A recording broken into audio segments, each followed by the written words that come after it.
5 effets secondaires, 5 effets négatifs à ce que tu pratiques le jeûne intermittent. C'est important que tu saches bien comprendre ce que c'est les effets négatifs pour que tu puisses vraiment te dire, bah ouais, le jeûne intermittent, il n'y a pas que des avantages, il y a des points négatifs à le pratiquer. Dans cette vidéo, je vais te montrer c'est lesquels et je vais te donner des solutions pour combler à ces problèmes. C'est vraiment très très important pour vraiment réussir le jeûne intermittent, de comprendre qu'il y a des points négatifs et que tu vas les surmonter facilement avec des solutions que je vais t'apporter dans cette vidéo. Le premier point négatif, c'est le mal de crâne. En effet, quand tu vas jeûner de manière intermittente, tu peux, surtout si tu débutes et que tu es insulino-résistant, que tu es un peu en surpoids, que tu es un peu obèse, ça va faire un peu un choc à ton organisme, si tu veux, d'avoir des taux de glycémie qui soient à chaque fois tout le temps un petit peu élevés. Et donc là, forcément, tu vas avoir des taux de glycémie qui vont se réduire, qui vont se normaliser avec le jeûne intermittent. Et donc, forcément, ça peut créer tu vas pas rentrer en hypoglycémie, attention, tu vas juste avoir des taux normaux. Simplement, ça va un peu choquer ton organisme d'avoir des taux de glycémie qui est un peu plus basse que d'habitude. Et donc, tu peux ressentir des maux de crâne, surtout en avant de la tête, dans ces zones-là, tu vois. Dans ces zones-là, tu peux avoir, et pour l'avoir expérimenté, ça m'est arrivé au début, maintenant ça m'arrive jamais, quasiment jamais, j'ai pas le souvenir que ça m'est arrivé récemment, mais ça fait comme des pulsations, un grisonnement, c'est une sensation un peu désagréable. Ça peut être aussi dû à une déshydratation. Voilà, si tu es déshydraté, ça peut être aussi dû à une déshydratation. C'est aussi dû au fait que pendant le jeûne intermittent, tu stresses ton corps. Pendant le fasting, donc il y a un effet de stress. Tu es en état de stress parce que tu n'as pas de nourriture et donc ton corps est obligé de puiser de l'énergie dans les graisses, etc. etc. Et c'est peut-être un état dont il n'a pas l'habitude, il est en état de stress, il doit chercher de l'énergie. Et tout simplement, ça peut provoquer des maux de crâne, voilà, tout simplement. Voilà. Et donc, la solution, c'est soit, si ça devient vraiment très insupportable, tu coupes le jeûne. Tu coupes le jeûne un peu plus tôt que d'habitude, parce que tu viens de débuter peut-être et que tu as des mal à la tête, donc tu coupes le jeûne. Soit tu peux continuer, parce que les douleurs, c'est pas non plus des trucs de ouf, donc tu peux continuer. Moi, ça m'est arrivé plein de fois d'avoir des douleurs. Je n'ai pas forcément pensé à couper mon jeûne. J'ai commencé à continuer mon jeûne intermittent, comme si rien ne s'était passé. Mais toi, si c'est vraiment insupportable, tu peux manger un peu plus tôt, c'est pas grave, tu peux couper ton jeûne un peu plus tôt. Si tu avais prévu de faire 16 heures, c'est pas grave, tu fais 14 heures. Le deuxième point que je voulais aborder dans cette vidéo, c'est les ballonnements. Voilà, quand tu jeûnes de manière intermittente, tu peux vraiment avoir des gros ballonnements quand tu vas couper ton jeûne. C'est particulièrement vrai si tu jeûnes plus de 18 heures, plus de 20 heures. 16 heures, voilà, ça va aller. Plus de 20 heures, 22 heures, 23 heures, tu risques d'avoir des ballonnements. Surtout, en fait, parce qu'en gros, quand tu jeûnes, si tu veux, tu as une sorte, en fait, tes intestins et tes organes de ton corps sont mis au repos et se régénèrent naturellement. Et tout simplement, tu vas avoir une atrophie un peu d'une muqueuse, d'une muqueuse intestinale, tout simplement. Et donc, tout simplement, ça va affecter ton ballonnement. Tu vas avoir moins de muqueuse. Et donc, surtout si tu consommes beaucoup de produits laitiers, beaucoup de produits inflammatoires, beaucoup de fast-food, beaucoup de produits transformés, tu risques d'avoir beaucoup de ballonnements, de stocker pas mal d'eau. Et donc, c'est important pour réussir à ne pas trop avoir de ballonnement, de couper ton jeûne avec, par exemple, des légumes comme la salade, la tomate. Le meilleur c'est vraiment ce qui produit de mon expérience pas beaucoup de ballonnement, c'est des protéines maigres. Donc encore une fois du poulet, du poisson, du dos de cabillaud, du poisson blanc, du poulet, de la dinde. Tout ça, ça va vraiment provoquer quasiment pas de ballonnement. Surtout si tu prends aussi une petite entrée de la salade, de la tomate, des concombres, ça va aller tranquillement, je peux te le dire d'après mon expérience. Surtout si tu bois, tu t'hydrates correctement toute la journée, ça va aller, genre limite le ballonnement ça va aller quoi. Surtout si tu jeûnes 16 heures, mais c'est vrai que si tu jeûnes 18-20 heures, tu peux avoir plus de 20 heures, tu peux avoir des ballonnements. Si tu coupes ton jeûne de manière pas très équilibrée. Encore une fois, les ballonnements c'est pas un truc qui va te faire prendre du poids, c'est juste que tu vas être ballonné. D'accord. Le troisième point, négatif, c'est le froid, d'accord. Donc, tu peux avoir froid. Et souvent, on pense que quand on a froid, c'est une baisse du métabolisme. Pas forcément, d'accord. Donc, tout simplement, le froid, ça montre juste que ton corps, tout simplement, en gros, il brûle du gras. Et donc, ça va te faire avoir froid. Je vais t'expliquer mon raisonnement, c'est-à-dire que ton corps, quand veut produire de l'énergie, va produire de la chaleur.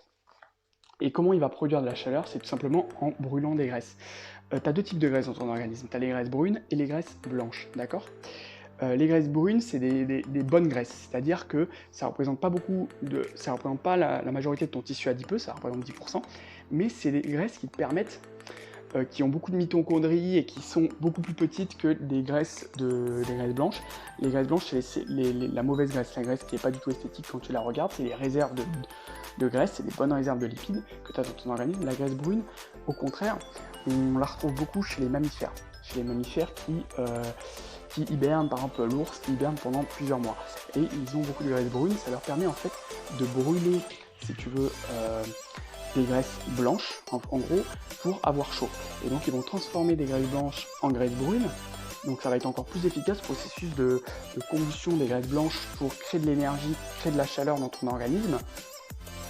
Et bien, pour subvenir à ses besoins en énergie, il va brûler de la graisse blanche. Et en fait, tout simplement, qu'est-ce que j'ai noté dans mes notes? Voilà, tu vas créer de l'énergie tout simplement. Et en fait, comme tes graisses vont se brûler, par exemple, dans son ventre, dans le tissu adipeux au niveau de ton ventre, par exemple, ça veut dire que tu vas avoir un ventre plus plat à la fin de ta journée de jeûne. Ton sang va partir de tes muscles, va partir un peu des extrémités de ton corps peut-être, pour aller justement oxyder, pour aller vasculariser, si tu veux, les graisses blanches. Et donc c'est pour ça que tu peux avoir un petit peu froid, une sensation de froid. Mais c'est tout simplement que le jeûne fonctionne hyper bien et que tu es en train de brûler tes graisses. Le quatrième point, et qui est vraiment un problème assez dérangeant, mais qui est majoritairement vu quand tu fais des jeûnes assez longs. Par exemple, c'est des problèmes de sommeil. Voilà, le quatrième point, c'est des problèmes de sommeil, c'est-à-dire surtout si tu fais moi, pour te donner un exemple, j'ai testé un jeûne de 7 jours. Donc pendant 7 jours, j'ai fait une expérience de jeûne, et c'est vrai que dans les jeûnes longs, moi je ne remarque pas dans les jeûnes de 16h, 20h, 22h, 23h, même 36h, je ne remarque pas des gros problèmes de sommeil. Par contre, j'ai jeûné plusieurs jours. Donc, j'ai jeûné 7 jours, et là c'est vrai que pendant certaines nuits, j'avais des gros problèmes de sommeil, j'arrêtais pas de bouger partout. Et tu peux rencontrer des problèmes, d'après ce que j'ai fait mes recherches, etc. J'ai pu remarquer que tu pouvais avoir des problèmes de sommeil quand tu jeûnais de manière intermittente. C'est dû au fait que tu as une augmentation d'une catécholamine qui s'appelle l'adrénaline, la noradrénaline. Et tout simplement, c'est des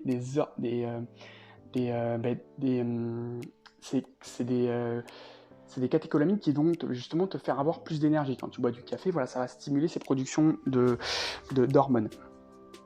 Et c'est dû aussi à une augmentation d'un neurotransmetteur qui s'appelle l'orexine. Et l'orexine, tout simplement, ça te donne une sensation alerte. Voilà, tu vas être beaucoup plus alerte quand tu as une concentration d'orexine dans ton corps qui est assez élevée. Tu vas être plus alerte, tu vas avoir une sensation de faim. En gros, tu vas être comme un homme il y a 500 ans qui cherchait peut-être un peu plus, un homme de Cro-Magnon qui cherchait sa proie. Il est là, il est énergique, il veut chercher sa proie, il veut manger, il va être alerte, il va avoir la température de son corps qui va monter, son métabolisme va augmenter. Ça, c'est dû à une augmentation de l'orexine, d'accord? Donc il y a un neurotransmetteur. Et il y a eu une étude sur des souris, d'accord, on a observé que chez les souris qui avaient moins d'orexine, qui avaient une quantité d'orexine dans leur organisme assez faible, tout simplement, elles avaient plus de chances d'être grasses, d'être obèses, d'accord. Et voilà. Donc l'orexine produit de l'énergie et donc en gros tu vas avoir des taux d'énergie qui vont être peut-être assez élevés quand tu vas jeûner, et donc tout simplement ça peut altérer ton sommeil, mais après une fois que tu coupes ton jeûne, en fait tu vas être en mode repos du guerrier. C'est surtout si tu fais des jeûnes longs, de plus de 24 heures, 48 heures, 3 jours, 4 jours, 5 jours, 6 jours, 7 jours, là tu peux avoir des problèmes de sommeil. Moi c'est dans mon jeûne de 7 jours, en l'occurrence, j'ai eu des petits soucis comme ça de sommeil. Mais encore une fois, ce qui est super bien, c'est que ça va pas forcément te fatiguer, parce que justement, l'orexine va compenser cette fatigue, et donc tu vas être quand même être énergique, même si tu manques un peu de sommeil, tu vas être quand même énergique. C'est ça qui est fou avec l'adrénaline, le noradrénaline, l'orexine, ton corps va vraiment combattre en fait, il combat quelque chose et il se renforce, et c'est juste fou. Le cinquième point, c'est vraiment le point qui est majoritairement rencontré, qui est pour moi qui pose un peu problème et qui peut faire abandonner les gens, c'est qu'il y a beaucoup de gens qui vont te prendre pour un mec bizarre ou pour une fille bizarre, tout simplement parce que tu fais quelque chose de différent. Et en fait, la différence, forcément, il faut penser à nos ancêtres. Nos ancêtres, avant, quand ils faisaient les choses différemment, il y a des milliers d'années, c'était un danger pour la tribu. Ils étaient un danger pour la tribu. Et donc, quand tu vas faire, encore aujourd'hui, c'est un peu dans nos gènes, on se dit que quelqu'un qui est différent, c'est quelqu'un de bizarre, c'est quelqu'un qui ne représente pas la sécurité. Et du coup, tu peux te faire juger, tu peux te dire ouais, t'es bizarre, pourquoi tu fais ça mais voilà, des gens avec des croyances limitantes, ouais, le petit déjeuner c'est le repas le plus important de la journée, il faut que tu prennes 3 repas par jour, des petites collations, des petits trucs. Et ça, c'est une pression sociale. C'est une pression sociale, d'accord, et elle peut vraiment être impactante. Maintenant, moi, ce que je te dis, c'est que toi, tu sais au fond de toi tous les bénéfices qu'il y a à pratiquer le jeûne intermittent. Tu sais que tu vas perdre du gras, tu sais que tu vas augmenter ta santé, tu sais que tu vas avoir plus d'énergie au bout d'un certain temps, tu sais que tous les bénéfices du point de vue hormonal, tu as moins de risque d'avoir des maladies, tu renforces ton organisme. Tous ces bénéfices-là, j'ai fait des vidéos pour ça, c'est vraiment ouf tout simplement. Et bientôt ça va devenir, encore une fois, pour moi il y a 3 étapes. La première étape, c'est tout le monde va te dire ouais, t'es ridicule. Il y a 3 étapes pour une révolution, c'est t'es ridicule, c'est dangereux et c'est évident. Là, on est dans une phase où le jeûne intermittent, c'est peut-être considéré comme ridicule, ça peut être considéré comme dangereux. Et pour certaines personnes, ça devient évident de pratiquer le jeûne intermittent, de manger comme nos ancêtres, alterner période de privation, période d'alimentation, de festin. Je pense que c'est comme ça qu'on se nourrissait auparavant, et c'est comme ça qu'il faut se nourrir. Donc voilà, pour cette vidéo, encore une fois, il y a tellement d'avantages à pratiquer le jeûne intermittent. C'est des petites contraintes là que je t'ai dit, des petits avantages, voilà, des petits désavantages, des petits problèmes de sommeil si tu fais des jeûnes longs. Tout simplement, voilà, des mal de crâne, d'accord, des ballonnements, le froid, peut-être un petit peu de froid, mais encore une fois, tu vois, les gens qui disent que t'es bizarre, tout simplement passe au-dessus. Et pour ces points négatifs, tout simplement, soit tu coupes un peu plus vite ton jeûne, tu coupes un peu ton jeûne plus tôt, soit simplement tu vas voir qu'au bout d'un certain temps, ton corps va vraiment s'adapter au stress que tu vas lui donner. Et il lui faudra de plus en plus de stress pour être... il faudra bientôt que tu jeûnes 14 jours pour vraiment le stimuler, pour avoir vraiment des gros problèmes, pour avoir les mêmes problèmes que quand que t'as peut-être aujourd'hui quand tu fais le jeûne intermittent.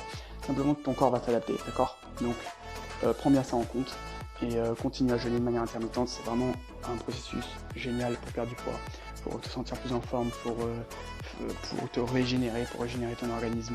Tu vas vivre plus longtemps, c'est juste ouf. D'accord.